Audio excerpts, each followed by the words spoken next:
Hi friends, బాగున్నారా అండి? అందరూ బాగుండాలి, అందులో నేను ఉండాలి. ఈరోజు నేను నా స్టైల్లో పాల తాలికలు చేశానండి.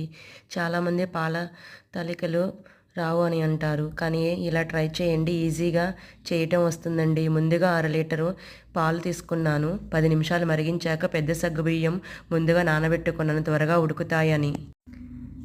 చిన్నవైతే డైరెక్ట్గా కడిగి వేసుకోవచ్చు. సగ్గుబియ్యం ఉడికేలోపు తడిబియ్యంతో మిక్సీ పట్టిన తడిపిండిని 3 గుప్పెళ్ళు తీసుకున్నానండి. ఆ పిండికి కొంచెం బెల్లం, కొద్దిగా పాలు యాడ్ చేసి పిండి ముద్దగా చేసుకున్నాను. ఆ పిండిని కొన్ని చిన్న చిన్న తాలికలుగా పాలకి యాడ్ చేశానండి. పాలు చిక్కదనం కోసం పిండి కొద్దిగా ప్లేట్లో ఉంచి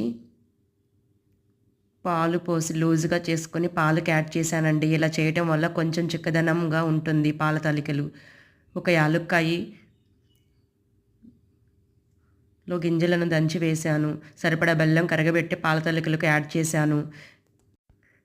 డైరెక్ట్ బెల్లం వేస్తే ఒక్కొక్కసారి పాలు ఇరిగిపోతాయి, అందుకని నేను కరగబెట్టి యాడ్ చేశాను. బెల్లంలో డస్ట్ ఏమన్నా ఉన్నా అడుగున ఉండిపోతుందండి. 10 మినిట్స్ సిమ్లో ఉంచి డ్రై ఫ్రూట్స్, నెయ్యి యాడ్ చేస్తే కమ్మకమ్మని తీయని పాల తాలికలు రెడీ. మీరు ఇలా ట్రై చేశారా అండి? నచ్చితే please like, subscribe. Thank you.